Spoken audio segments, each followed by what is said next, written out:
Greetings, Kyle Abbott here, Big K to some, Eduardo to others.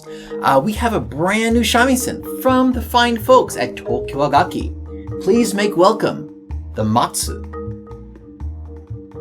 What is special about the Matsu, you ask? Well, I'll tell you. It all comes down to the wood. If you've seen traditional Japanese architecture, like temples, you might recognize this wood. It is akamatsu, which is Japanese red pine. Visually speaking, I love the ribbon-like pattern. It's very striking. And of course, I love the connection to other aspects of Japanese culture. For example, of course, the shamisen is associated with Japan, but the woods, karin, shitan, koki, used to make the shamisen, those are just connected to the shamisen. By using akamatsu, which has connection to other parts of Japanese culture, it's like there's a multifaceted element. Shamisen is part of Japanese culture, and the wood itself is part of other elements. So it's very cool. Now, what does it matter to a player? Here's some facts. For one, it's very light. I've met several people who are very attracted to Tsugaru's style, and so they will buy a koki futozao, wide neck shamisen, because it's commonly associated with the Tsugaru style. And then they're surprised at how heavy it is. It takes some getting used to. And for some folks, the heavy weight of koki is just too uncomfortable to enjoy the playing experience. Now with akamatsu, you get the full futozao width at a fraction of the weight. It's so light, very easy to hold. And given that the plectrum takes time to get used to, and same with the fretless neck, if it could be light, that just makes the experience more comfortable and easier to enjoy. Now for tone. So akamatsu is a relatively soft wood, and so the fine makers at Tokiwagaki apply a layer of high quality hard shitan wood. Shitan is very resistant to wear and adds a clarity to the tone when pressing the string and playing. Generally, shamisen made in this way with a soft bass and a hard fingerboard, the tone is overall more well balanced than shamisen made with only one type of wood. For example, the Eclipse, that has a cutting bass with a shitan fingerboard, and its tone has warmth with the clear clarity of the hard fingerboard. The akamatsu, I feel its tone is lighter, more delicate, and particularly woody. It's an element I haven't really noticed with other shamisen. With those notes, light, delicate, woody, there is always that clear clarity from the hard top side.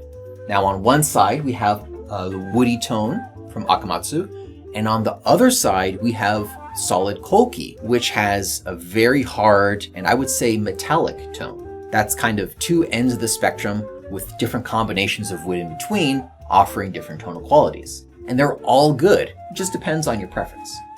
So, before we play this, I just want to note that akamatsu is a soft wood, and it's no problem at all, when you're playing regularly, but just be careful when you're moving it around. If you accidentally bump it against a table or a door, you might dent it.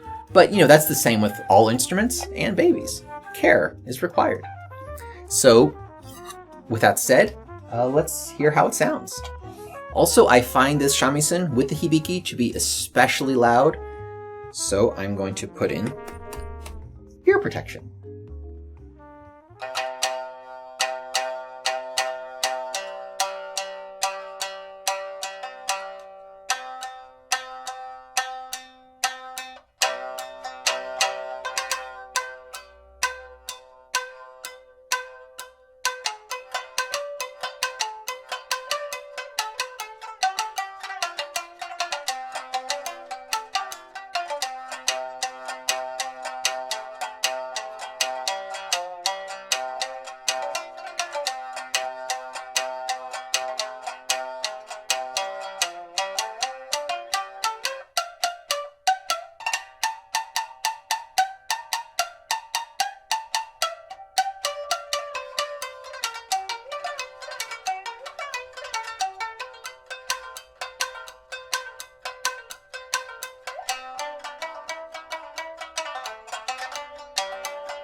Ooh.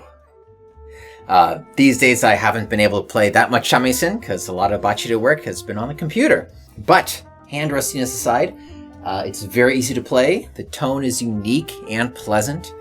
The akamatsu wood has that connection to traditional Japanese architecture, and I find that to be very special. The Matsu, made by Tokyo Gaki. I love it.